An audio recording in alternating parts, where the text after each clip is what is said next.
There's my contact information. As it says, I work for the State Office of Homeland Security.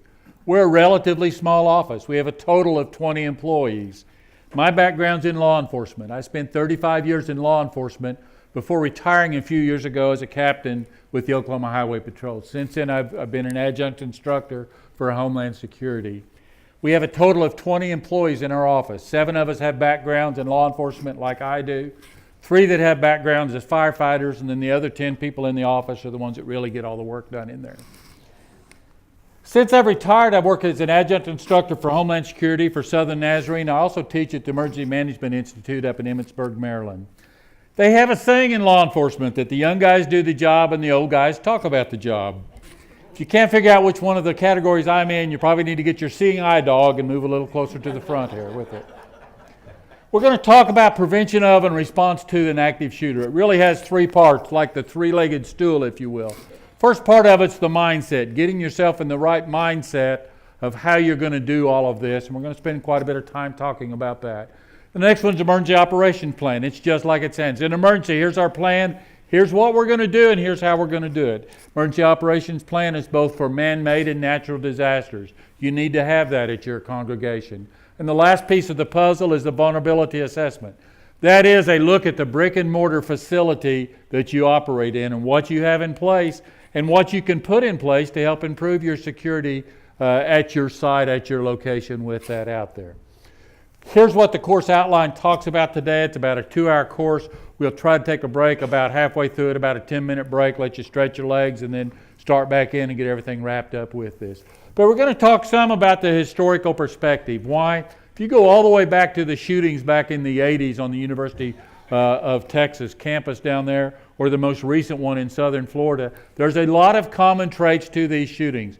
By identifying those common traits, it enables us to better respond, better prepare, better to identify them ahead of time with this. We're going to talk some about the law enforcement response. So many times we talk to law enforcement officers, and you know, are you prepared for an active shooter in a church? And they will tell you that they've been to the alert training. That's the Advanced Law Enforcement Rapid Response Training. Those are the officers that are trained after the shooting starts to come in, and I'm glad that they are trained. That training is also done out of our office. But I tell the guys in that training, my goal in life is to put them out of business. Now, I'll never achieve that goal, obviously, but let's identify these shooters before they become shooters, and therefore that they don't have to respond. The law enforcement won't have to respond with that. So I say I won't achieve that goal, but that is one of the goals that we're going to talk about. What makes a house of worship secure? Respect and accepting of everybody. You guys already have that in place with this. The next one is about proactive security measures. That's kind of the harder one to kind of get around in houses of worship. Then the last, what's a balance between the proactive with this? Everybody needs to feel secure while they're in there. They shouldn't be sitting in there rather than listening to the services, looking over their shoulder every time they hear a door shut or something going on with that. That's one side of it. But also it shouldn't interrupt the experience. It shouldn't alter it to the point of distraction. You should not look like you're getting ready to fly out on the next flight out of Will Rogers just to show up to worship at your house of worship on a Sunday. You shouldn't have to go through metal detectors and all that. Somewhere between those two extremes is the center that you're going to have to identify as congregation members. And it's different for every congregation out there. And that's part of your responsibility to identify what you're going to have in place, what you need to put in place, and what you may not need with this. A church leader is trained to recognize early warning signs of and respond to potential violence. That's what I say. Let's recognize the early warning signs of, and that's some of the things that we're going to talk about today with this. So many times they say, well, first of all, you know, we think that we shouldn't have to be doing this in house of worship. These are sacred places. They shouldn't have to be people in there, but he does expect a little help. We're going to have to identify what we can do out there with this on it. This particular presentation that I'm giving to you guys today, our office saw a need for it back in about 2016. So we developed this course in about 2016. I did not do a presentation at all in 2016. I did 2 in 2017 before the Texas shooting down there. And this is either the 43rd or 44th presentation I've done since the Texas shooting down there. So the demand has come up with it because of that. It's gotten everybody's attention. A lot of unique things with that down there. And that's both good and bad. It's bad that we have to do it, but it's good that we realize, hey, there could be an issue. Let's see what we can do to help prevent this from happening at our location with it out there. Protect, but post a guard out there with that. And that's one of the hardest things. Every congregation that I go into, you have these two extremes on that, talking about what they want to do at their congregation with some of that on there. I told you we're going to talk about some of the shooting events, but we're not going to name the shooters. These are wimpy little guys that one time in their life thought they were somebody important, and most of them are guys, but they really aren't. They're certainly not going to get any notoriety from us. Who are the active shooters? 97% of these shooters are males with that, from 2012 to 2017 on that one. Males between 20 and 29 are responsible for all but three of the 120, or 3 of the 130 were females on that one.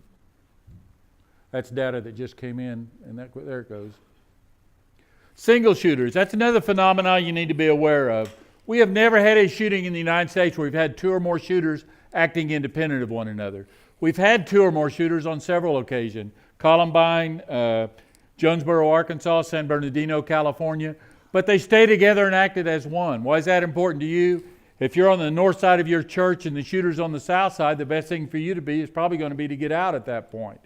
Could there be a shooting tomorrow where one enters from the north and one enters from the south? It could happen. I'm just telling you, statistically in the United States, it never has. We have never had 2 or more shooters acting independent. They've always stayed together and acted as one. Problems in life, history of violent behavior. So many of these things come up after the fact, but they aren't being reported. And in the most recent case, they're being reported but not being acted upon, the one we saw down in Florida just earlier last month. So there are things that are out there, some people are seeing, and we really aren't getting a good job of this. By the numbers on this, I think it's probably a federal law. If it's not a federal law, it's a state law. Before you can give a presentation like this, you have to rattle off a bunch of statistics and show a bunch of pie charts. So I don't want to violate anybody's law, so I'll do the same that everybody else does on this. So, killed in the house of worship in the past 17 years. In 2009, we had 7. In 2017, we had 117.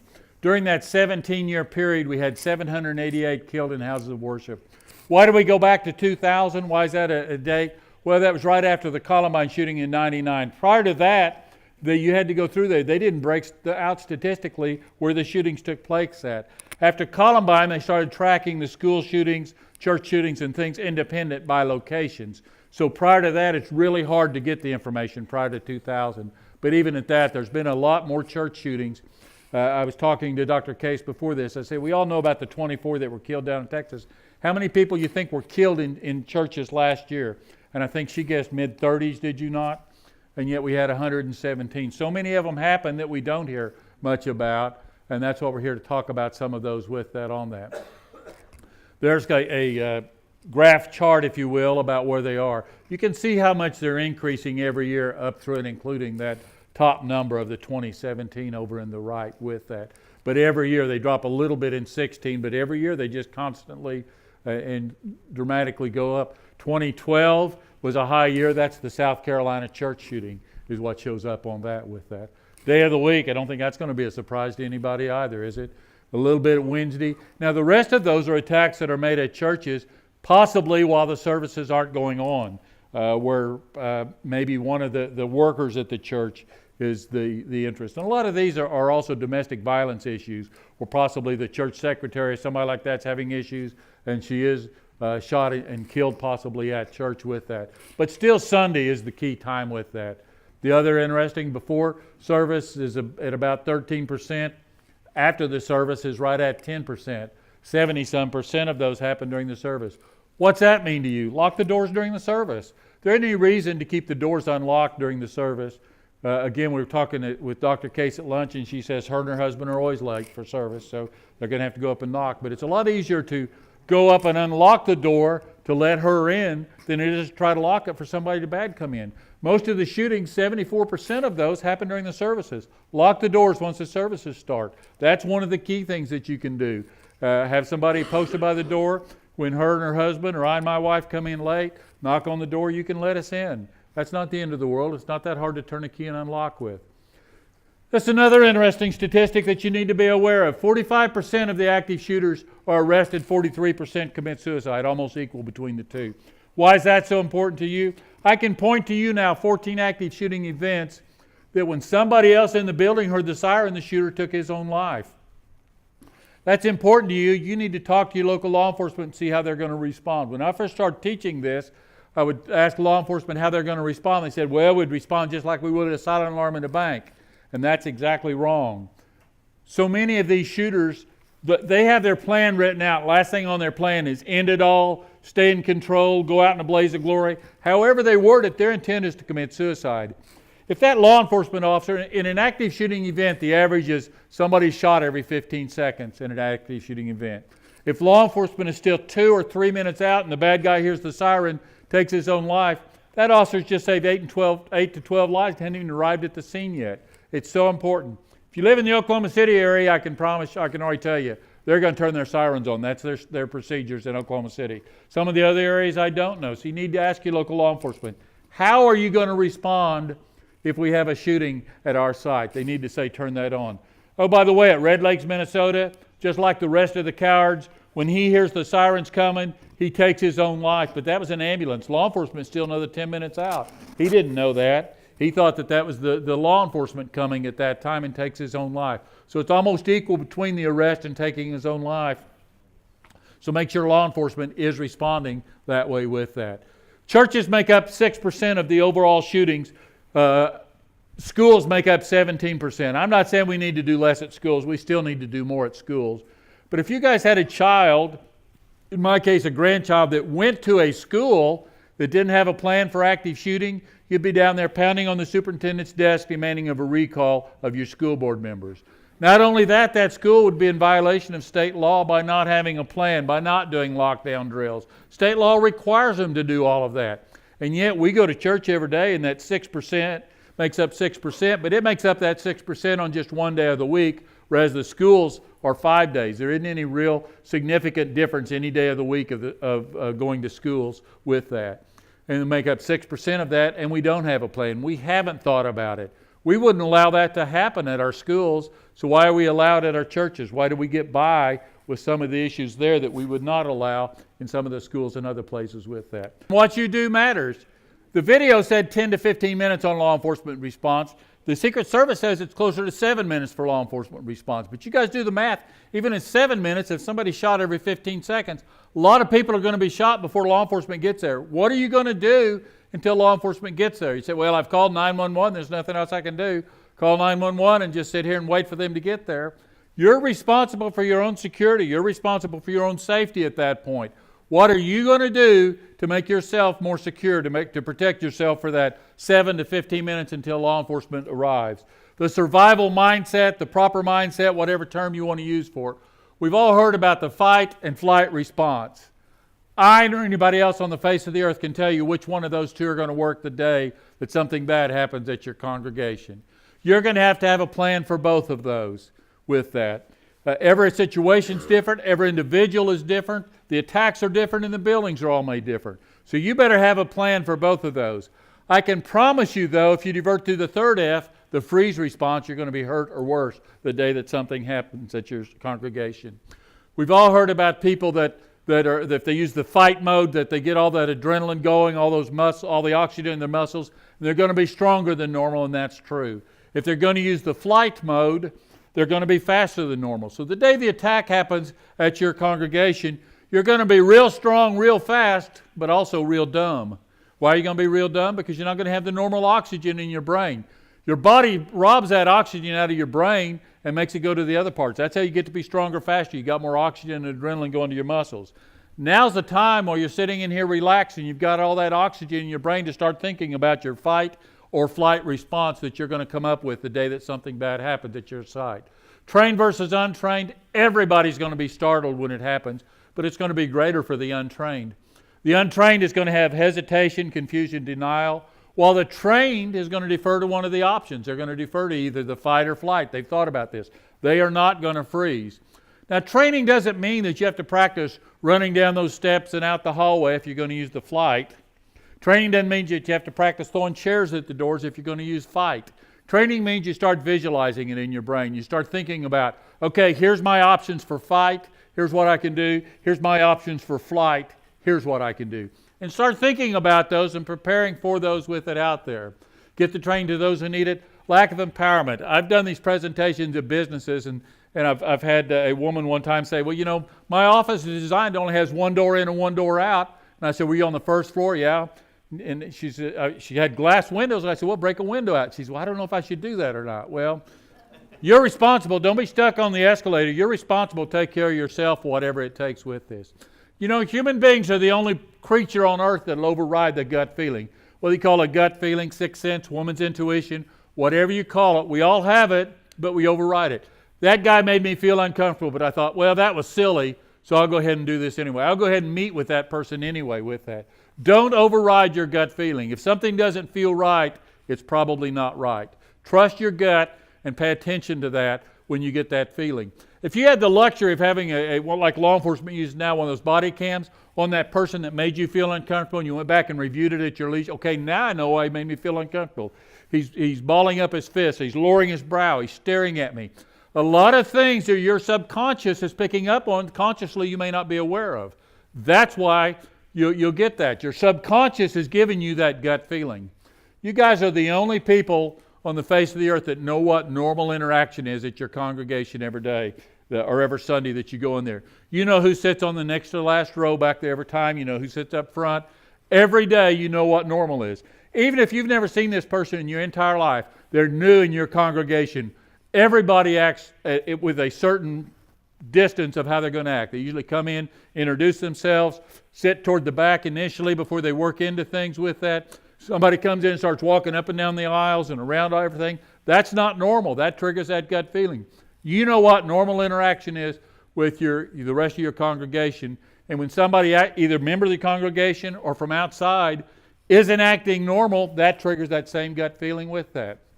We expect things to always be like they are. New situation's not expected. And the brain first tried to describe a new situation as a normal one. What do we hear out of Las Vegas? I thought that was fireworks. So the survivors were saying of the Las Vegas shooting. I thought that was fireworks going off. Your brain's a lot more familiar with fireworks than it is shooting. We thought that was fireworks going off. Then the brain gets additional data. Wait a minute, that's not fireworks. I see blood. I see people falling to the ground. And your brain processes and says, that's not fireworks. That's somebody shooting at me. So the brain takes additional time and additional information. Don't let your brain play tricks on you. Don't let your brain tell you, hey, that's fireworks up there. That's not fireworks. It's somebody shooting at you with that. In Oklahoma, they're trained in the Advanced Law Enforcement Rapid Response Training. Just like we saw in the video, you're laying there injured and you think, oh boy, here comes the cavalry. I'm going to be saved now. And they go right past you. Why? They have the same statistical information I gave you guys. Somebody shot every 15 seconds. Their goal is to isolate and or eliminate the threat. They're going to go right past you initially. And you think, can they not see me here? I'm wounded. Can't they see this? Well, yeah, they can see it. But if they stop and tend to you and spend 30 seconds, 45 seconds, a minute on you, you guys do the math. How many more people are going to be shot? They know the same thing you do. Now, as soon as they've achieved that goal, immediately they'll transition over to a recovery mode. They'll start getting all the help they can in there. They'll start triaging people, getting the medical personnel and doing all that in there. But you just got to be aware of that. Initially, when law enforcement comes in, their goal is to isolate and or eliminate the threat that you have inside the building there. Almost all, and maybe even all, active shooters go through those 5 phases. We know a lot of them do because they document it. They write it down. The Secret Service in their study says about 93%, they can prove about 93% of active shooters go through these 5 phases. But it could be higher. Either they don't document it in a location that we can find afterwards, or they're killed in it and we can't find it, or they won't talk afterwards and they can't find it. But in any event, it starts off with a fantasy. They start writing stories about the event, write stories, promise and predict others of the event. If intervention takes place, 0 casualties. What happened in Columbine? The Columbine shooters told their friends, if you know what's good for you, you won't be here next Wednesday. You're going to see my name in the paper next Wednesday. Something big's going to happen next Wednesday. My name's going to be in the paper. After the shooting, their friends came forward and said, yeah, they told us they were going to do that. We didn't believe them. We thought they were kidding. We didn't take them serious with that. They told a lot of their friends what they were going to do, but their friends didn't believe them, didn't take them serious. draws pictures about the event. The Orlando nightclub shooter, when he's in the 3rd grade, is expelled from school for writing stories and drawing pictures about how he's going to bring a gun to school and shoot some of his classmates. The Orlando nightclub shooter went to 5 different high schools before finally graduating from an online school down in Florida. He was kicked out of the first 4 schools for writing stories and talking about it. He's about 9 or 10 years old when he's in the 3rd grade. Carries out the attack at 27. So for 17 or 18 years, he's thought about carrying out this attack before he actually does it. It's in his brain thinking about it for that long before he actually carries out the attack. That's the fantasy stage. Then they get into the planning stage. They start making a list, decide who, what, where. Utilize the internet for communications. If intervention takes place, you had 0 casualties. Internet, that's good for us. Had a 13-year-old girl a year ago last December up in Tonka, Oklahoma, talking to one of her girlfriends on social media about how she's going to bring a gun to school and she's going to shoot a couple of her teachers she didn't like. Then she's going to shoot some of her students.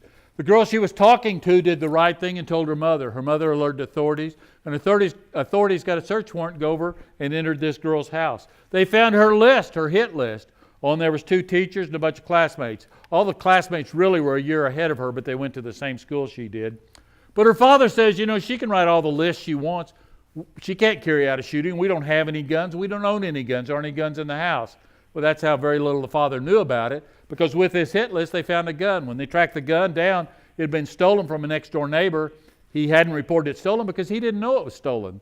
He said it was in there 2 months ago, 3 months ago, whatever, the last time he had looked for it in this drawer, but he didn't go by this drawer all the time and look for it. So she had the means and she had the intent, but because her little 13-year-old girlfriend did the right thing, she's getting help today instead of ruining her lives and ruining the lives of many others up there with that. So if intervention at that time. Preparation, starts training with the weapon, maybe conduct surveillance. If intervention takes place, 0 casualties. The Texas church shooter, what did we hear about him? 2 weeks before he carried out this attack, he's out there shooting targets in his backyard almost all the time, as his neighbor said with that. In the preparation stage, approach, starting to get closer now because they've got the weapon on them. It's the approach, they're getting to that. Still be stopped by alert security guard, law enforcement or staff. If intervention takes place, you're at 0 casualties. This member of your congregation every week says hi to you and goes sits in the same pew today. He has his head down, hand in his pocket, won't talk to you, walks on down there in a hurry and sits down. That's not normal. Something's going on. Pay attention to some of those things with that out there. And then implementation. Once the shooting starts, it's going to continue until one of those conditions are met. Weapon malfunction. The South Carolina church shooter, his written intent was to kill everybody in that church. Fortunately for us, unfortunately that it didn't happen earlier, but his weapon malfunctioned, and he was to kill everybody in the church, then he was going to commit suicide. He killed 13 people still, but his weapon malfunctioned, so he couldn't carry out the attack. He had lots of ammunition left that wasn't used in that attack because the weapon malfunctioned. Commit suicide or killed or captured by police. Again, I'm certainly not a proponent of suicide by any means, but if that's their written intent, the sooner we can get them to achieve that goal, the better off it is for us. If we can get them to do that from law enforcement being 2 and 3 minutes out, it's a safer environment for us to go. Too late for intervention at that point with it all out there. When violence revolts in someone you can see these warning signs. They're out there all the time. Pay attention to these warning signs. They can be observed out there with that. It doesn't matter what you have to do or stop a person that's trying to kill you. Promise them anything. A lot of times they're upset about the new direction that your congregation's taking. Yeah, okay, we'll do that. We'll change it. When somebody's pointing a gun at you, they're right always. Don't get into an argument with somebody pointing a gun at you. Yeah, how are we going to change that with that? Now that next bullet point's real easy for me to put up there. If you're going to negotiate with a shooter, do so from a safe place. That makes a lot of sense, doesn't it? But guess what? You don't get to pick the place. They do. They walk into your school board meeting. They walk into your Sunday school, your Bible study. Wherever they walk in, they are now in control when they have a weapon in there. If you're going to do so from a safe place, you don't get to pick the place, they do. We had a trooper that worked up northeast Oklahoma named Steve Smith. Steve was a very professional trooper and a hostage negotiator for the Highway Patrol. Steve was called on a Sunday afternoon by the sheriff up in Craig County about a guy that was sitting on his mother's tombstone, had a gun to his head and threatened to commit suicide. They tell you in negotiation school after things go past a half hour, they still go either way. 45 minutes, things turn out a little better for the negotiators. After an hour, things turn out pretty favorable for the negotiators. Steve and the sheriff negotiated with this guy for about an hour and 10 minutes. We'll never know what happened at this point, whether he was tired of what they were saying, saw a vulnerability with them, or just was tired of listening to them. But in any event, he lowers the gun, shoots the sheriff in the arm, shoots Steve twice, once in the vest, once in the neck above the vest, and the bad guy takes his own life. Steve lived for about 7 years after being shot as a quadriplegic up there, and then died as a result of being shot up there that day. The problem in the hostage negotiation, the problem in talking with one of these killers is you can't look in somebody's eyes and see what they did before they came in here today. So many times when they show up at your location, it's what law enforcement calls a secondary crime scene. That is, they've killed somebody somewhere else before they arrived there. Had Steve and the sheriff been able to look in that guy's eyes and see what he had done, they would have looked in his eyes and saw he's already killed his live-in girlfriend before he goes into there. He's already taken somebody else's life, so you're not going to talk him out of anything. So many of these shootings are secondary crime scenes. Sandy Hook, what's he do before he goes to Sandy Hook? He kills his mother. That's a secondary crime scene. Virginia Tech kills 2 girls off campus before he goes into Virginia Tech. Red Lakes, Minnesota, he kills his grandfather and his grandfather's girlfriend before he goes to shoot the school up there. Heston, Kansas, he kills a woman, steals her car before he goes back to his place of work and shoots 7 of his co-workers before the chief of police calls him out. So many times when they show up at your site, you're not going to talk them out of anything because it's a secondary crime scene. They've already taken somebody's life somewhere else.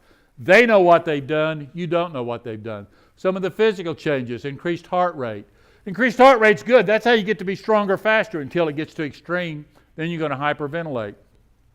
Your plan is to flight. The shooting's clearing the far end of this building, so you're going to run outside. You just get almost to the door and you bend over gasping for air.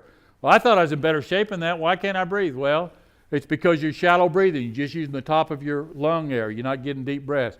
It's like any other calming technique. You're going to have to take in a lot of air, hold it, let it out slow. Calm yourself down. Get the oxygen going through your system. You call 911 and the 911 operator answers and you can't talk because you have dry mouth. You're going to have to calm yourself down, slow your breathing down. Combat breathing, they call it in the military. Then the last one is to shift your emotions. That's the hardest one to do. Somebody's outside these doors shooting away. It's going to be pretty hard to shift your emotions from not thinking about that to thinking about what's going on inside here. The best way to shift your emotion is just like Dr. K said in the beginning. Be prepared, train, think about what you're going to do. Tell your family what you're going to do so you don't worry about them. Okay, if a shooter comes in here, I want you guys to get down. I want you to do this. I'm going to do that. Let everybody else know. As a congregation, everybody should know what's each other are going to do with that. And that's the best way to shift your emotion. You've thought about it. You've planned for it. Therefore, you're going to be able to respond to it even better up there. Some of the perceptual changes, tunnel vision, auditory exclusion, memory distortion, just to name a few. I've been the first responder before the people along the interstate where I work. A convenience store was a victim of a armed robbery. You go in there and ask the clerk, what did the robber look like? Well, I don't remember what he looked like, but he had a chrome gun and the barrel of the gun looked that big around. It was like that, had a black handle on it. That's all they're going to be able to describe. And why? They've got tunnel vision on it. Your brain is going to tunnel vision on whatever it perceives as a threat. I've read about incidents where somebody comes in to rob a bank, and when they go into the bank, they'll have a gun, but they'll be yelling at the clerk, hurry up, give me all the money, give me the money, give me the money. And the yelling of that person, the clerk perceives as more of a threat than the gun does. And they'll describe that person's face in detail. Oh, he had some kind of weapon in his hand, but I don't remember what it was. And that's all initially you're going to get. Now, 45 minutes, half hour to 45 minutes later, you're going to get even more of a description on it. After an hour, you're going to get a pretty good description on it. But initially, that's all you're going to get. Same way in your congregation. They had a shooter. He comes in there, shoots up this classroom and leaves. What did he look like? Whatever the brain had tunnel vision on is all you're initially going to get with that description on that. Auditory exclusion, hearing distortion. Guess what? Everybody in this room may have auditory exclusion or nobody. Until you're under a lot of stress, you don't know whether you do or not have auditory exclusion. It's a lot more prevalent than we think it is. We know auditory exclusion is fairly prevalent among males from about 18 to about 28. Why do we know that? That's the age group that was primarily fighting on our front lines in Afghanistan and other places. That's the age group that were coming in, writing in their after-action report, we saw a threat in the room. The 3 of us went in there, cleared the room. We saw a threat. He was firing at us, and I'm the only one that returned fire. That's what one of the soldiers may write in his after-action report. The reality is, a guy 5 foot to his right and 5 foot to his left also returned fire, but he was in auditory exclusion. He didn't hear that. Why does that become important to you? The day the shooting happens in your congregation, you're one of the ushers, and you know that your goal is to get everybody out that door. So you'll say, come on, let's get out that door. Everybody get up and they'll start going. There'll be 1 or 2 members of your congregation standing there looking at you, the deer in the headlight. You want to go or you want to stay in here? And they're just sitting there looking at you. It's not that they don't want to go as much as you do. It's not that they don't want to get out of there. They're in auditory exclusion. They're not hearing anything you say. Best way to overcome auditory exclusion is go up, put your hand on their shoulders, take them by the hand, make physical contact, and start leading them out, and they'll start coming around with that. And auditory exclusion is really a lot more prevalent in our society than what we know it is. But until you're under a lot of pressure, until you're under a lot of stress, you don't know that it happens out there. Some of the codes of mental awareness starts off condition white. Unaware of your surroundings, you're going to be slow to respond or not respond at all. Condition white is when you're sitting at home in your easy chair watching television, totally unaware of what goes on around you, and that's the way it should be. Anytime you're out of your residence, you should be at a minimum of condition yellow. Aware of your surroundings, physically looking around and processing the information. Not only should you be in condition yellow, you should look like you're in condition yellow. Have your head up, looking around, paying attention to what goes on around you. Had a young lady up by where I used to work in Ponca City, Oklahoma, that was abducted from a convenience store early in the morning. She was abducted about 2:45 in the morning. She was raped, tied up, and left for dead over in the western part of Kay County by a little town of Norden. Probably as few as 20 cars, maybe as many as 40 cars passed where this young lady had been thrown down in the ditch, but they didn't see her because the ditch was too deep. Fortunately for us, a guy goes by on a tractor, a farmer does, and he sees her down the ditch. He gets her help. She survives and identifies the attacker. She survives, and he's in jail as it should be. In his statement, he said that he went to the convenience store and sat out there for quite a while until he selected his victim. When you go back and review the video camera of the store that day, he gets there at about 12:25. The abduction's about 2:45. So he's there about 2 hours and 20 minutes. He said several ladies went into and out of that convenience store unescorted by themselves, but the woman that he selected, because she looked like she was going to be an easy victim. Well, the reality is there were 3 women that went in. They may have never heard the term condition yellow before in their entire life, but they were in it. They had their heads up, looking around, processing the information. They went in and made their purchase, came out the same way, looked around, did not look like they were going to be an easy victim, and because of that, they weren't a victim. The young lady that became a victim looked like a victim. She had her hands together. Again, you can see her on the video. She kind of has her hands in front of her, very insecure the way she walks in and walks out the same way. In his statement, he said as soon as she got the key out to unlock her car, he grabbed her, drug her into his pickup, assaulted her, and then tied her up. You can't actually see the attack where he grabs her because it's right underneath the camera and you can't see it on the video, but that's what he said happened with that. 2 things we learned from this. First and foremost, anytime you're outside of your residence, you need to be in condition yellow. Not only paying attention, but look like you're paying attention. And number 2, if you don't have electric locks on your car, you need to get them.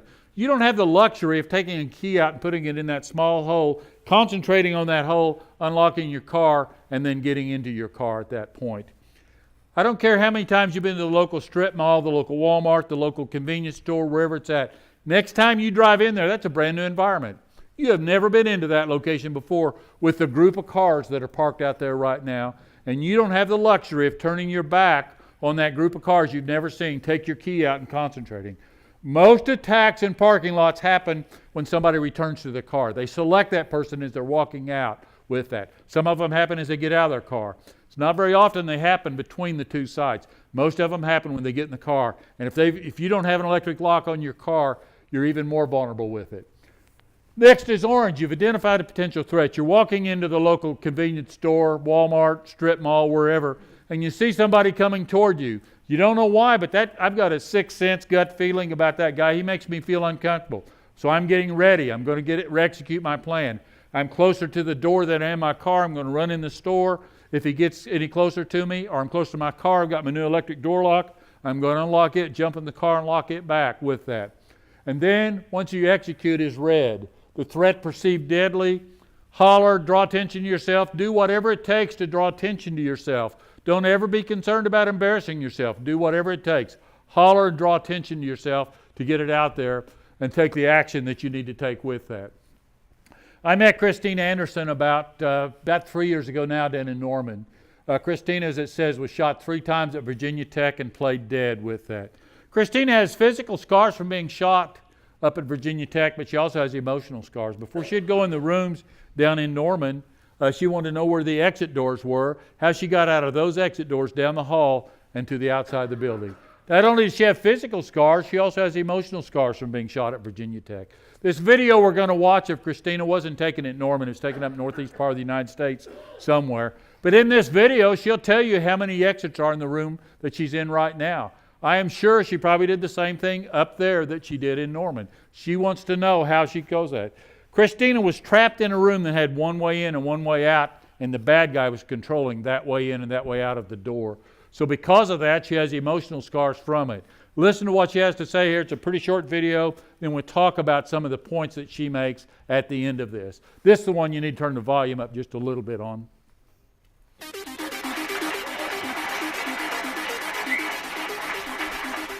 Thank you. My parents are in the crowd tonight. Thank you guys so much for coming. My name is Kristina. I'm going to tell you about the craziest day of my life. It happened when I was a sophomore at Virginia Tech. That day started like a very normal day for me. I was sleeping in, so I was about to miss my first class. My friend drove me to class that morning, and I made two decisions that seemed small but had a huge impact. One was that I chose to wear sneakers instead of my usual flip-flops. And two was that I actually went to class, which didn't happen pretty often. Sorry, Dad. We're heading to Norris Hall. Norris is an L-shaped building. It's old. What's interesting about it is it only has 3 exits. The room that we're in right now has 4. We climb the stairs to the 2nd floor of Norris. This is the remodeled version that you guys are looking at. And most of the doors are closed because classes have started, so we have to count down and find 211. Right as we enter our room, my teacher, Madame Couture Novak, she's standing at the front, and she, welcomes us with this grim face of why are you late? Every morning she would move us around the classroom so we would get to work with new people. Because we were often late, we always missed this part. So this is pretty important. This day, I ended up sitting in exactly the same seat I always did, in the back right-hand corner on the right side of the class. What we don't know is at this time, someone is downstairs, and he's chaining all 3 doors shut. There's supposed to be desks there. Oh, you guys can see. We heard the first gunshots outside in the hallway, and my teacher, she opened the door. She immediately slammed it, and she said, "Call 911." And the second that door closed, he walks in. He walks in shooting. There's absolutely no time. He goes to the other side of the classroom by the windows. He's holding 2 guns. He doesn't say anything. He just starts going down the rows of people. It's very quick. It's very loud. It's very scary. We had these very shitty desks. I get on the floor. I put my knees under the chair, my stomach on the seat, hands overhead, eyes are closed. As the shots keep going, and it's, like I said, very loud, I can tell it's getting closer and closer. And I'm telling myself, brace yourself, your turn is going to come. Now, I didn't know what that meant. I didn't think I was going to get shot, but I knew that something really serious was going on. And I knew for whatever reason that I should just play dead. He shoots me. The first time's in the back. And you'd be surprised, getting shot doesn't hurt that much because shock overtakes you, but it starts to burn and really kind of seep in, and that's when it gets really uncomfortable. It's not pleasant. He leaves the first time, he goes across the hall, and while he's gone, cell phones are ringing, people are coughing, and the smell of gunpowder has completely filled the room. Gunpowder is this really sticky, pungent, warm smell, and it just makes you very, very thirsty. He comes back. Now, this time, the shooting is more intermittent. It's slower because he's looking to see who's alive. I remember telling myself to stop breathing because I can feel my stomach hitting that chair, and I'm saying, stop, he can see that you're alive. The third and final time, he killed himself in front of our classroom. When the police broke in, the first thing the guy said was, "We have a lot of blacks in here." I didn't know what that meant, but when police sweep a crime scene, they have 30 seconds. If you're red, you're critically injured. If you're yellow, you'll live. Black means you're dead. In 9 minutes, he killed 11 of my classmates and my teacher. 32 people lost their lives that day. This was a huge, huge event. Now, they carried us outside of Norris Hall, and they threw us on the grass, and they tore open my jeans to see where I'm shot. Now, remember, I'm 19, so I'm thinking, what color underwear am I wearing right now? They were, super bright. But she tells me I'm shot, and I'm a red tag, so I go to the hospital, immediately into surgery. Thankfully, he missed all the vital organs. They still took some out. But the third bullet went in my right toe, which I probably wouldn't have if it weren't for those shoes. I love those shoes. I've learned a lot of things about this, but the most basic thing I learned is that life is incredibly short. It doesn't matter if you get 20 years or 50 years or 70 years. All that matters is that you appreciate what you have. So whatever it is that you do, my message is, like, whether it be in work or in life or in play or if it's in traffic tonight, appreciate that you get that moment and never ever forget how wonderful traffic can really be sometimes. If you have any questions, come find me afterwards, or there's my Twitter as well. Thank you.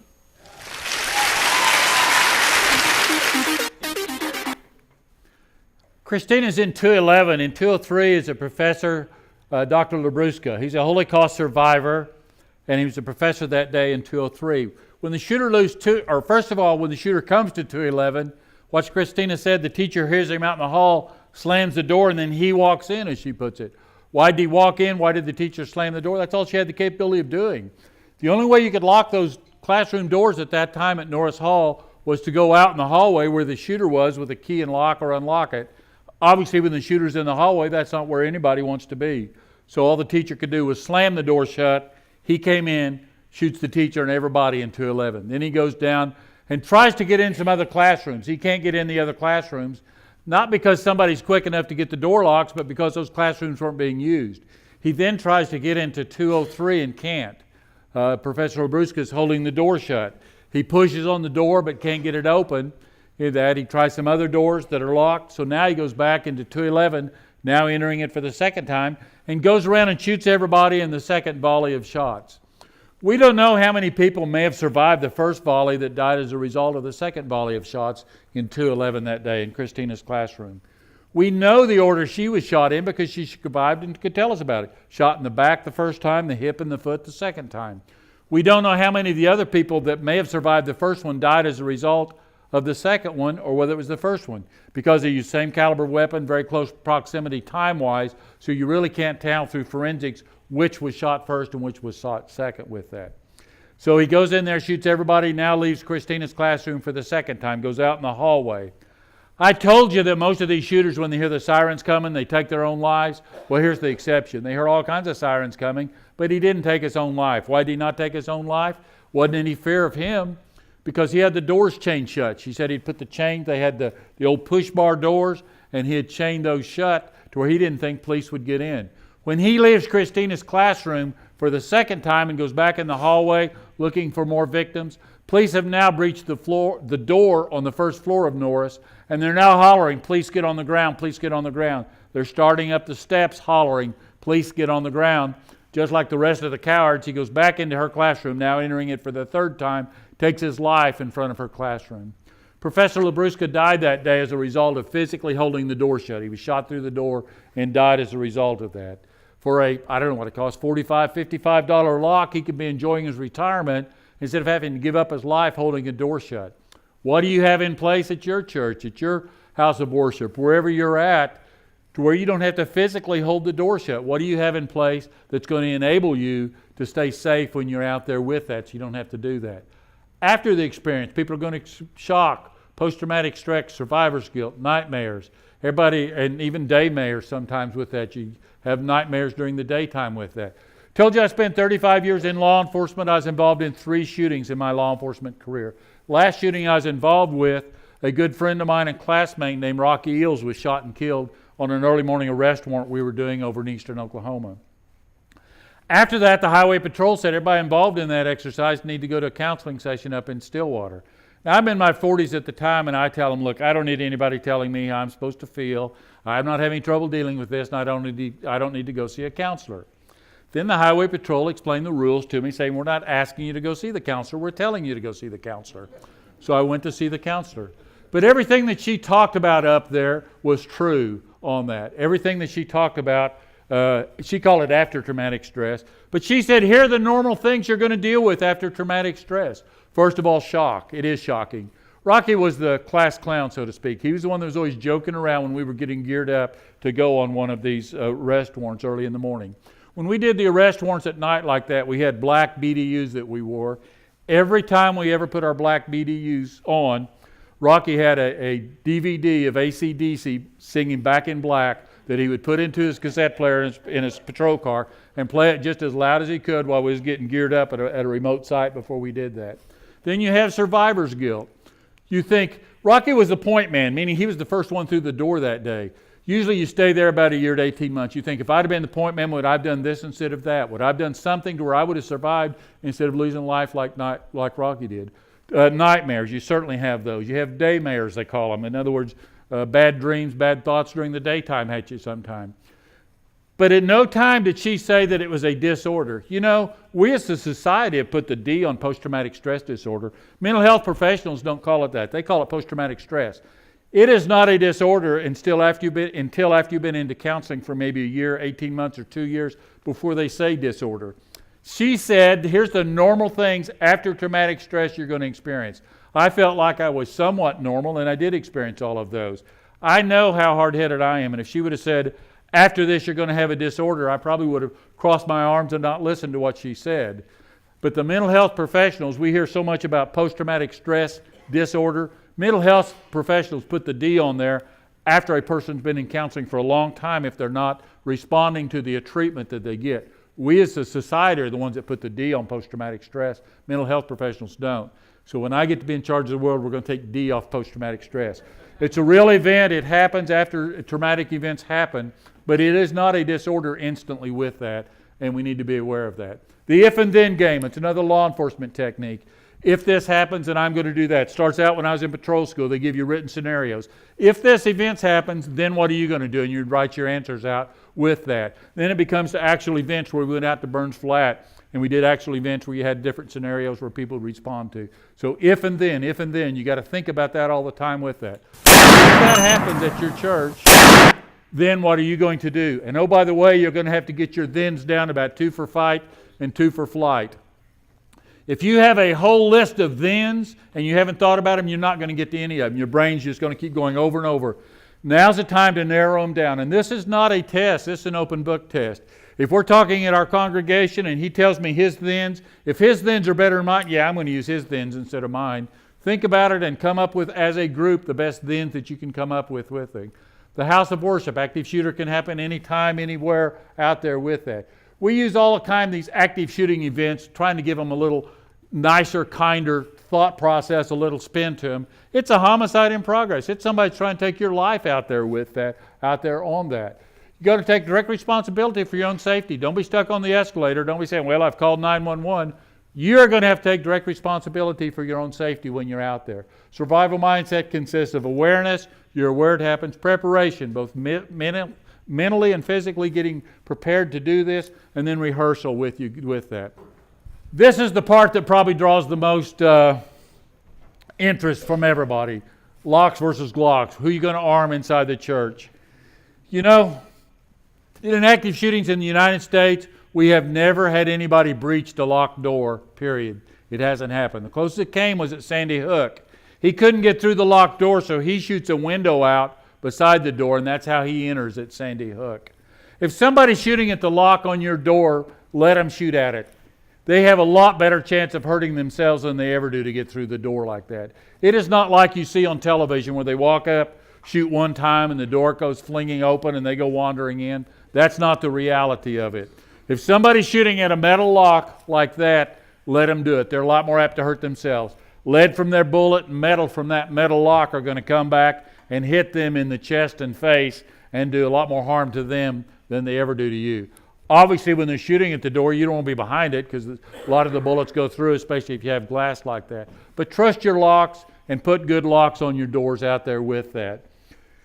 Somebody shooting at your lock like that, we were given some buildings out at Burns Flat when I was our tactical team that they were going to tear down. We took rifles and pistols out there. We shot behind metal barricades because it ricocheted everywhere, the bullets did. And we would shoot at the mid-30s at locks like that. Never once did we penetrate those. We had special ceramic rounds we shot out of a 12-gauge shotgun, and it would take 4 to 7 ceramic rounds to ever breach a lock like that. If somebody is shooting at your lock, two things are going to happen. One's pretty good for you, one's not so good for you. The pretty good for you is they're going to jam that lock so badly, they're not going to be able to get into where you're at.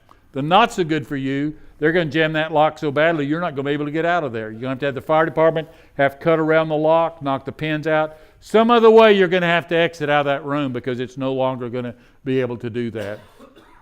In Oklahoma, we had the concealed carry law. Then you had the open carry. If you had a concealed carry license, you could then open carry. Then they tried to pass a law that even if you didn't have a concealed carry, you could open carry. And I think they're going to bring that up again this year. I also think they're going to pass another law this year in Oklahoma. It's going to be called required carry, meaning everybody in the state has to have a gun on them all the time with that. But even if that happens, trust your locks. We have everybody out there getting arms more and more. Nobody's ever breached a locked door yet. Trust the locks on there with this. If you're going to arm people in there, how are you going to select the people? Everyone interested going to be armed? You're going to have to come up with a procedure. The overzealous and aggressive, probably not the recommend people that you want to have carrying inside of your church with that. Establish standard criteria. How does they select the people that are going to be armed? The best way to do it is write your criteria out first and then select the people later. Don't write the criteria so it fits or discounts me, either one. Don't write it out for individuals. Write your criteria. Here's what we're going to have. Here's our criteria. And if you meet this criteria, you can carry inside of here with that.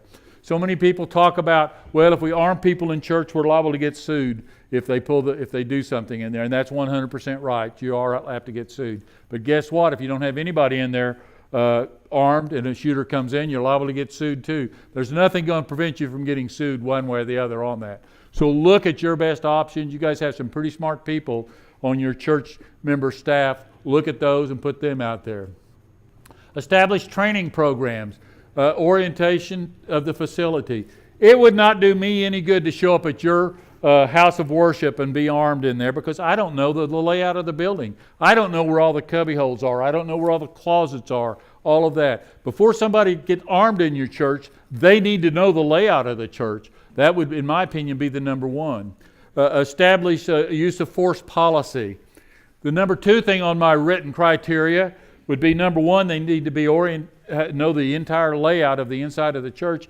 And number two, they carry their weapon in their holster and they leave it in their holster until the use of force policy is met with that on there. Establish a training program with them in there. How often are they going to train? What kind of training are they going to have to go?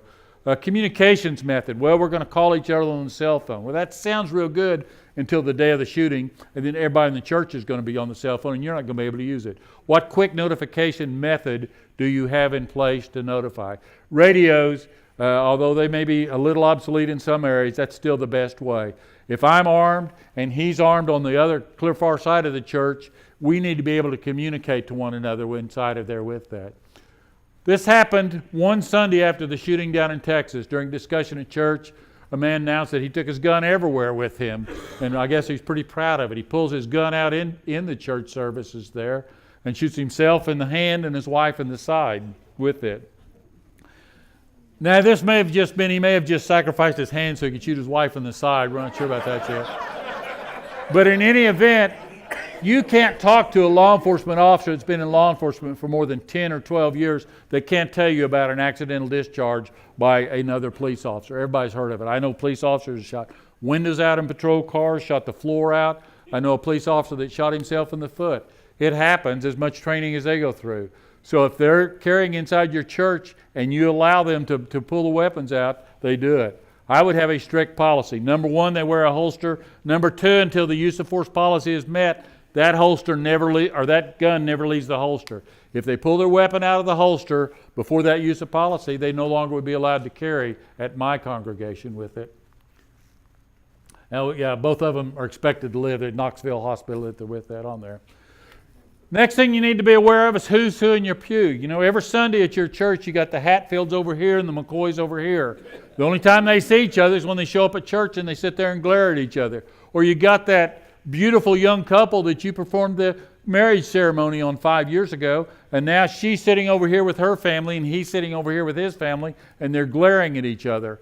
A lot of the church shootings, just like the one in Texas, are domestic dispute oriented. They start that way, and they just show up at church because that's where they know that person is going to be with that. Inside the church, you got domestic issue, congregation to congregation disputes, denied service, disappointment in the leadership. That is, we've always done it this way, and now the new leadership has taken us this way. I don't like going this way. I want to go this way. We've always done it that way. That creates problems in there. And rather than go and joining another church, they want to bend it back the way it used to be with it. And they get violent with that sometimes in there.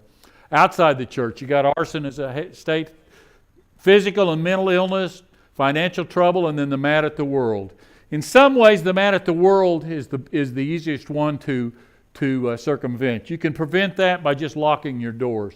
If someone's mad at the world and they show up at the Nazarene church and the doors are all locked, they'll go down the street to the Baptist church or the Methodist church or wherever. They're not mad at a specific church, but if it's a domestic issue, they're mad at somebody that's inside at your congregation, and they're going to come in whatever way it takes.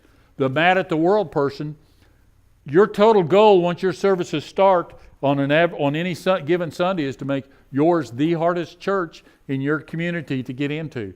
That mad at the world person, if he can't get into your church, he'll just go down to the next one, or the next one on down there, still carry out their statement act with her. Denying the risk. The old, it can never happen here, just like Dr. Case said in the beginning. I hope those people are right. I hope those people that say it can never happen to here, I hope they're right. But what if they're not right? You know, we've got a responsibility. We invite these people into our houses of worship. We've got a responsibility to keep them safe and secure while they're inside of these. We're better off by not doing anything in case we're wrong mentality. So many times these people are what we call boundary probing, and that is they're pushing to see how much they can get by with. They'll start off by saying, you know, I don't think anybody likes the new way that pastor's leading the congregation. If you don't say, oh, no, some of us agree with him. The next thing is, I don't like the new way the pastor's leading it. The next one is, somebody needs to do something about that. And then the last one he says is, I'm going to do something about it. They keep seeing how much they can get by with. It's called boundary probing. Once you don't call that person down for them saying something that's out of line, out of place, then that becomes the norm, and they just push a little bit more and keep pushing. So pay attention to that.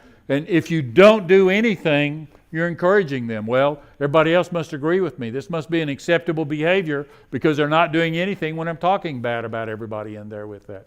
And the just adjective. If you have to put just in front of my name or in front of something that I do, something's not right.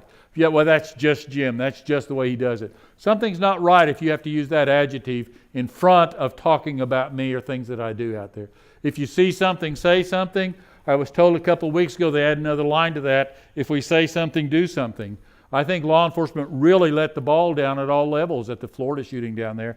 40-some times after this, the latest I heard, the number may be higher than that today. Last week they reported 40-some times that law enforcement had been in contact with this guy at his residence, and yet nothing had been done about it yet. He'd been called down for things he had been saying on the internet. Again, nothing was done with it. He was pushing the boundary, seeing how much he could get by with. He was saying stuff on the internet, and he got by with it. Nobody ever called him down on it. So you're going to have to call them down. They get boundary probing, and if they get that boundary probing, they get by with it. They get stronger and braver as they do something.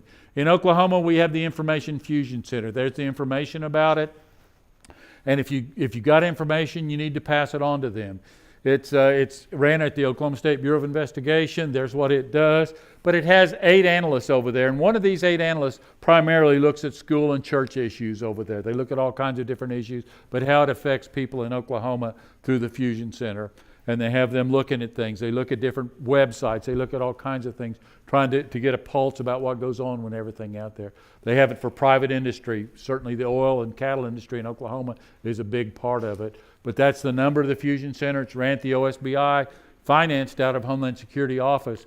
But they look at things like that. Now, they're not going to give you a lot of information back on some of these, but if you see something and you put it over there, he sees me doing one thing strange, he sees something else, and he sees a third thing. Any one of these things that I'm doing is not a big deal by itself, but if you add all 3 of these up, hey, we've got a problem with Jim. That's not normal. Something's not right there with that, and that's what they try to put together, pieces of the puzzle like that with that. Some of the history they show, fascination with setting fires, that's pretty common. Self-abuse, that's mainly teenage girls. When they get frustrated with themselves and others, they'll cut their arms. They'll pay attention to that. drastic change in appearance, that's also fairly common. A guy that's fairly, or usually the guys, sometimes the women, but most of them are guys, fairly clean cut, take care of themselves, all of a sudden their appearance goes down. They quit taking care of themselves. They start showing up at the services maybe dirty, haven't unshowered, that kind of thing, and start committing small crimes. These are some of the history that they'll get before they get it with that. Make statements about harming, again, boundary probing, cruelty to the animal, obsession with violent video games, movie, and music. If there's any one common thing, I think this is probably it. We were talking at lunch, and Dr. Case and I were the only ones there, so it has to be her because I didn't know it. But I don't want, she's bad that I keep talking about her, so I won't say it was Dr. Case. But in any event, the governor of Kentucky, he talks about the violent movies. A teacher down in Florida talks about the violent movies. If you've not seen some of these violent movies, they are terrible. There is no reason for Grand Theft Auto 1, 2, 3, 4, 5 to even be out there where you get points for killing people. This is Dr. Michael Wellner talking about that issue. As you'll see in this was done right after the Sandy Hook shooting. But the same points apply just as much today as they did then. Listen to what he says. And he says, I promise you this is going to happen again. And guess what? Unfortunately, his promise came true. It has happened again with this. This is probably the only episode I've ever watched of The View in my life. I've read Dr. Wellner's books. He's got some very good points in it. But you guys think I'm boring. Let me read up here and read 2 chapters of him and really put you to sleep. However, there is a little bit of excitement. Watch how the people on The View try to shut him down, but he doesn't let them. He keeps talking right through it, and he'll say, no, just wait a minute, I'm going to make my point. He makes some good points. Listen to what he has to say, and then we're going to talk about some other issues with it right after his presentation here. But this is a little dated because when it happened, but it's just as valid today as it was then. Number one is, why do they target children? And number two, if you see something like this in your family, and people have been talking about it now, what do you do? Some of the mothers have said, we see this, we know this, but we don't get any help, and you can't arrest this person. What do you do? Right.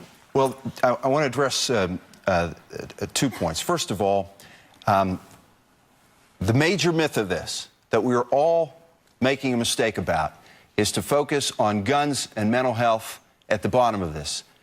Guns may make things worse. Guns may be a contributor. Some people are mentally ill and deserve help and need help and aren't getting it. I get it. But that's not why this is happening. Guns have been around for a long time. Happening? Just a minute, let me explain. Yeah. Guns have been around for a long time. That's why very fast. This is a really very key point. We're seeing a proliferation. It's going to happen again. It's going to get worse, and it's going to target children. Why? Because you're shocked, and you'll talk about it. When somebody does a shooting at the workplace, the news media doesn't talk about it anymore. But if we're shocked enough, everybody's going to ask, who is this clown? Who is this pervert? He's dead. But that's not the point. The point is that he has decided that he wants to have a legacy which is given to him by tremendous interest in him and what he is about. So shock is the reason, and also these individuals know the bigger the body count, the more likely there's news media coverage. What is it about small children? They're defenseless. They're defenseless. And that's why a person takes a high-caliber automatic weapon, because you can kill more, and because the children are defenseless, and so we will give them relevance. Doctor, we want you to stick with us if you can. We're going to be right back with more on this. Thank you. We are back with forensic psychiatrist Dr. Michael Wellner. And Dr. Wellner, they say that Adam Lanza may have been mentally ill. He may have had a personality disorder. There were reports that he was autistic. In this whole thing, where does mental illness have a role? Well, this is based on my experience in working in cases where people either killed themselves or having had the opportunity to sit and not only study cases, but to interview people who carried out mass shootings. There are 3 symptoms that are the most important issue to concern oneself with. 1 is suspicious and resentment. 2 is hopelessness. And 3 is identification with destruction, just a fascination with destruction. Now, none of that is part of autism. No. So you ask the question of, well, what does one thing have? Well, here is what may prove to be an issue. That someone who is diagnosed with a developmental disability may have great difficulty communicating. So if he was at a place where he was becoming ill and had something in which these symptoms were part of his illness, it might have been harder to detect because he was peculiar or he related differently, and it would not have been easy to witness a change. Now, again, we know very little, but autism is not the issue, but autism may have been the cloak that may have made it difficult for even someone who cared and loved him so much to keep this from being discovered. What do you think of the mother? That Nancy. This is a woman who was shot 5 times in the face. I have nothing terrible to say to her. You know, we may find that she tried to be a hero to stop this. And that basically she was standing in front of him and said, you have to go through me, and he did. And so I think we need to respect the dead. That's my position on that. So why, we spoke with Chris about this earlier too. Ultimately, why does this continue to happen? And then how do we prevent it how do we stop this cycle? Here's a key thing to learn. Again, this is a phenomenon that's exploded over the past 20 years or so. So why? Because guns and mental health have been around for much longer than we're much more sophisticated about mental health. There's 2 key ingredients. One is a 24-hour competitive news cycle that can take people from being completely anonymous in a celebrity-driven culture, which really distinguishes America, and make them larger than life. And so that's one ingredient. The other is we've become better at making escapism perfect. And so now we have an industry, video game violence, that essentially feeds addiction in a way that the tobacco companies built a better nicotine and a better cigarette that it becomes a drug. So for someone who's already isolated, who's already developmentally disabled, who already has difficulty connecting, the worst thing you can do, and this is some advice to parents, which we'll touch on in a minute, is to allow that isolation to be perpetuated, especially in a medium that gives points to killing people. Think about it. Wow. This was a crime that's more than a mass shooting. He killed these people like an arcade game. Who fills people up with 11 bullets and 5 bullets? Medical examiners, I will tell you this as a forensic scientist, we don't see that. That is the end point of dehumanization. And that is the end point of video game violence. It's just like guns. Some people can handle it, some people can't. Your children do not benefit at all constructively from video game violence. Stop allowing your kids access, just as you wouldn't give them access to cocaine. And about talking to the kids. Well, I want to end, or at least make an optimistic note. I can tell you unreservedly, and this is based on experience, I can't say this about all homicide. Mass homicide is a social phenomenon. It will get worse, and it can be totally eliminated, and each of us can make a difference. How? Example. How? Okay, parents. Teach your children at the beginning to take personal responsibility. If they don't start blaming others, they'll never get there. Teach your children resilience when they're hopeless. Teach them that some people get up. Teach them that some people will go forward. Keep them away from video game violence. Also, keep it out of the house, because sometimes it's the parents who are playing these games and they play with their kids. Agreed, Just wanted to say. 100%. Okay. Don't pay for violence. Why should you be paying money for your children to see a violent movie? If you take the economy out of the violence industry, you will extinguish it. Right. You will extinguish it. They're simply feeding the beast. Second, what can neighbors do? What can neighbors do? Give an example of supporting strangers. Model empathy, because kids may not get it in their own home. If you teach people how to have regard for someone who's struggling, again, keep in mind these are individuals who are crawling into the cracks. Next, what can teachers do?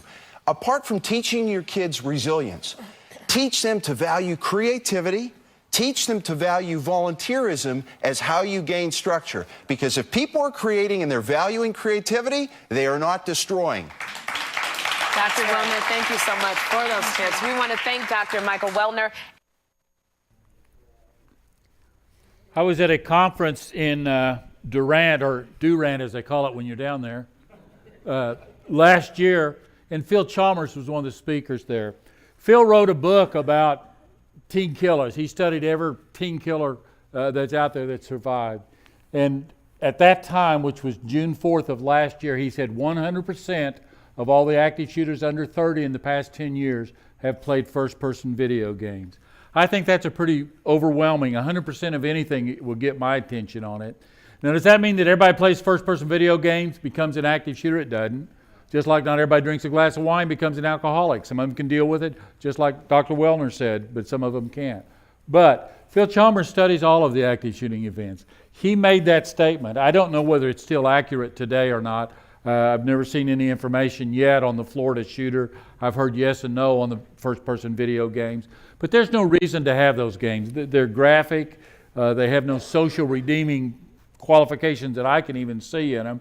And if you look at the Grand Theft Auto 1 through 5, every one gets a little worse than the other one before that. But I think if you have 100% of anything, it's got to get your attention with that. And that's what he said, like I say, June 14th of last year when he was down there. That's a statement that he made. And I think that's pretty damning to it itself. Some of the warning signs when it's happening now, some of the physical characteristics to watch out for. Heavy breathing, balling up their fists, standing in the bladed position. I've been in Oklahoma all over my life. I found out early in my law enforcement career when guys get mad, they take their hats off and put them down on the back of the car. That means they're getting ready to do something, getting ready to fight. Pay attention to that. When women get mad, they take their earrings off, put them down. Nowadays, it's the cell phones. They lay their cell phones down. That's kind of come into vogue since I left law enforcement with that. The anger face. This came out of a study, a 5-year study, University of Southern California, University of Australia. All around the world, all kinds of races, all kinds of backgrounds. Everybody, unless they override it, displays the same anger face, is what they call it. They even did this on people who have been blind since birth. So we're not copying one another. If it's been blind since birth, it's something we're hardwired to do.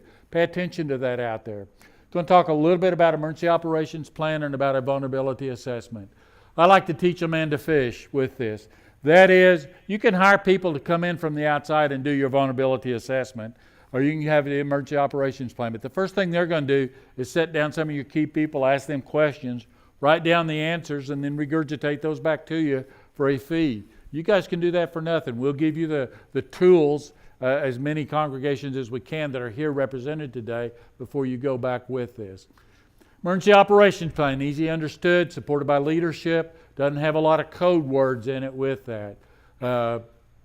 Contact numbers, realistic and actionable. Realistic is, what are your real man-made and natural threats? Certainly we're in Oklahoma. Tornadoes, ice storms, snowstorms. Man-made, both intentional, the shooter, and the unintentional, the truck that's got some kind of bad chemicals in it that turns over in front of your house of worship. Pay attention to those and then have actionable results that you can do to do that. Have an EOP, no less than 5. Team, consistent, include the pastor. But the pastor probably is not who needs to chair it. It needs to have somebody with a law enforcement, a firefighter, security background, military officer. Some kind of background like that probably needs to chair this group with this. Other lead members, the greeters and ushers, as you see as we go through this, are going to be key parts of your emergency operations plan with that. Different ones. Here's the one that I prefer to use. It's one out of FEMA. It's the one that there's one just like this that we teach on up there when we teach at the schools, except it says schools where this one says house of worship. But this plan, if you'll follow it, it'll take you through how to do an EOP. It'll take you from the start. It'll go through it. It'll start off with the table of contents. It'll show you what you're supposed to do there. It talks about a closer look at the shooting situations, and then it has a basic plan and the annexes in there. This covers both before, during, and after a crisis at your house of worship. Get everybody involved with it and get this done ahead of time. It's going to be pretty easy to do. Address it and then have the actions with that. Prevention, protection, your EOP describes the action before, during it. Here's some of the actions in your EOP. This is called the Standard Response Protocol. You should be able to do these acts. The first one is lockdown. Lockdown is an interior threat. Lockdown is a pretty serious event. That's somebody inside your building that's trying to hurt you, either with a gun, a knife, whatever it is. Lockdown is a pretty serious event. That's the locks, lights, out of sight type of thing. And lockdown also means maybe it's not lockdown. Maybe it's to get out, depending on where you're at inside of the building there. The next one I want to talk about is lockout procedure. Lockout procedure addresses external threats. That is, the convenience store a half a block from your church gets robbed and they don't know which direction the guy goes. Local police get in pursuit and the guy bails out close to your church and they don't know which way he goes. Lockout means just that. You lock all the external doors. You don't let people in. Put a sign on the door. We're currently in lockout. If you need admittance, give them a number they can call where you can then decide, whoever answers that phone, whether you're going to let them in or not with this. You should have written comprehensive lockdown and lockout procedures with that. And don't use code words. The word for lockdown is lockdown. The code word for lockout is lockout. Just tell them that. You can't really rehearse everybody in your congregation with that. So your ushers are going to become so important during a lockdown drill. Your ushers need to know what to do and how to do it when they get in there with that. You should drill at least annually with local law enforcement. Again, you can't do that with the whole congregation, so do it some evening with the ushers. Let the ushers egg them out, and then to get everybody out of there. And then if you do have a lockdown and you need to get everybody out of there, just tell your people in the congregation, if we go to lockdown, look at the ushers. They're going to direct you to what you need to do to get out of there with that. Key members should receive instructions on that. Next one is escape. Run towards safety, but not just away from the attackers. What I mean by that, it doesn't do you any good to run out of the church, okay, I'm safe now, and then just stand wide open in the parking lot. Identify a safe place that you're going to go to when something happens with it out there. Get cover, something's going to deflect a bullet between you and the attacker.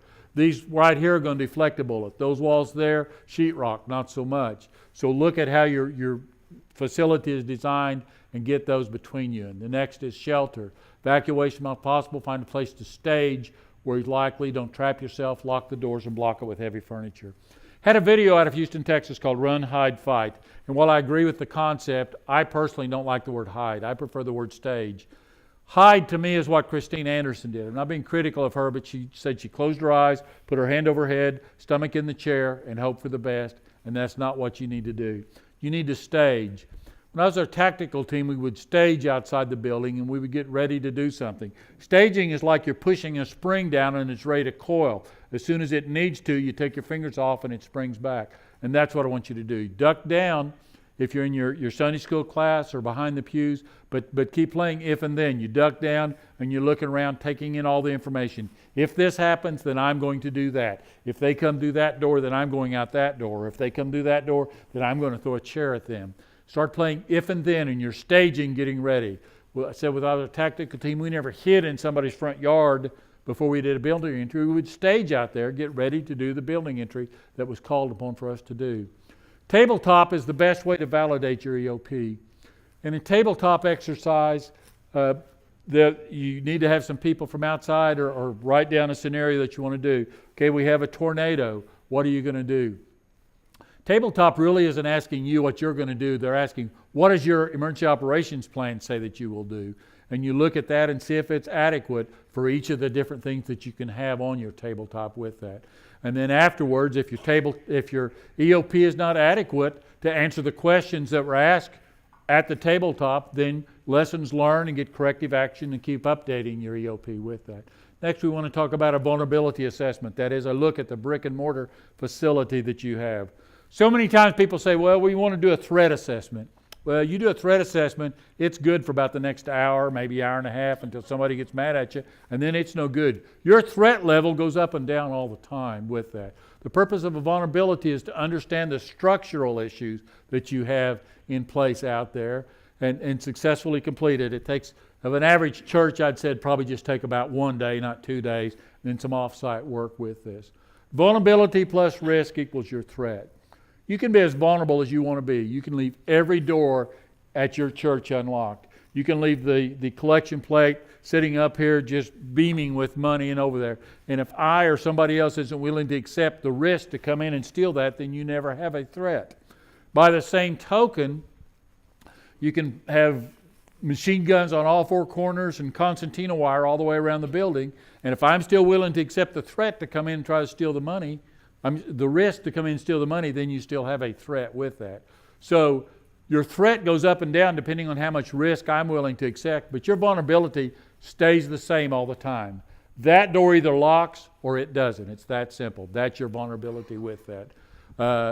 By the nature, they have unique vulnerabilities. You want to keep them open. You want to have wide open doors and wide open stretched arms to do that. And because of that, you are vulnerable. Look at past incidents and then get detailed walkthrough of the facilities. Have different people and maybe have 2 layers of team. Have a first team go through and then a second team. See if they identify separate things on that. Identify the resources that you have available. Do you have cameras inside the church? What do you do for the cameras during lockdown? Look at some of those things. Take advantage of the resources that you have out there and then get diverse backgrounds. If you've got a carpenter in there, he's a good one to put on your evaluation team. He knows how doors are made. He knows how walls are made, and he could be a very good one to put on there. They're not designed for security, and it's kind of an afterthought with that. Some of the no-cost ideas.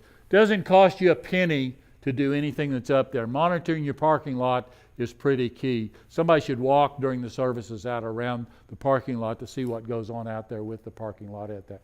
Lock the doors. You'll see that over and over with that. Doesn't cost you a penny to do any of those. Engage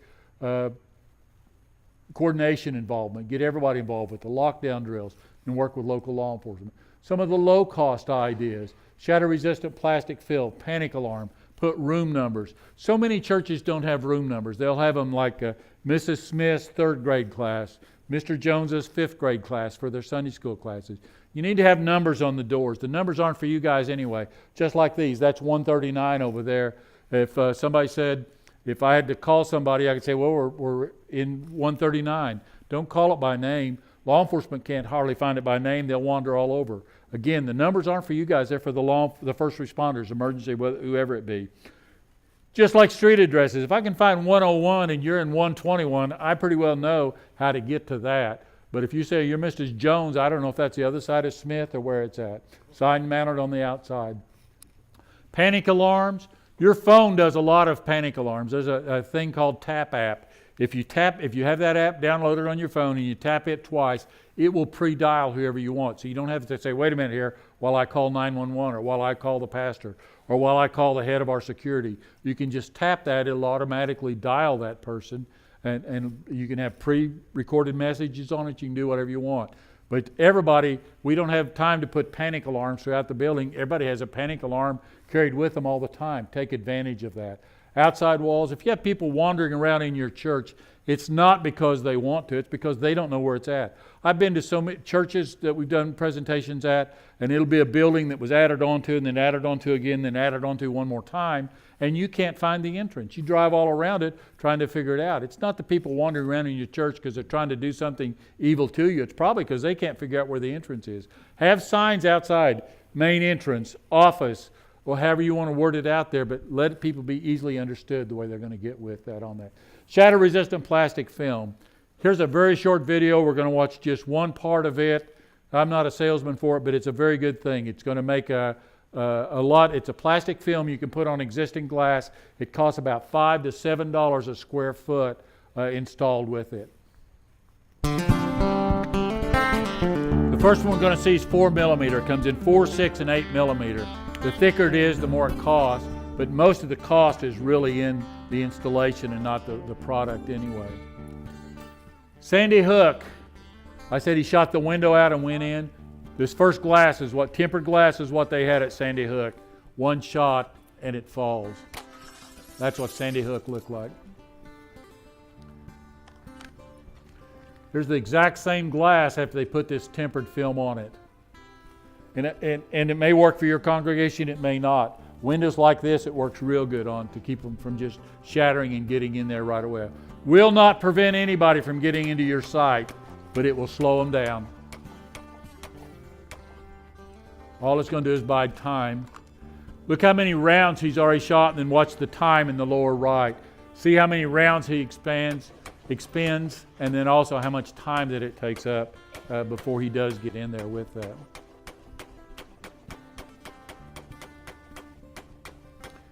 Most shooters, when they come in, don't have the weapons lined up on the pole like he does over there anyway. He puts that one down and goes to get another one and just keeps shooting. Again, one of your goals, if I can't get into your church, I'll go to the one down the street. At about this time, he's probably going to be walking down the street looking for another site to get into.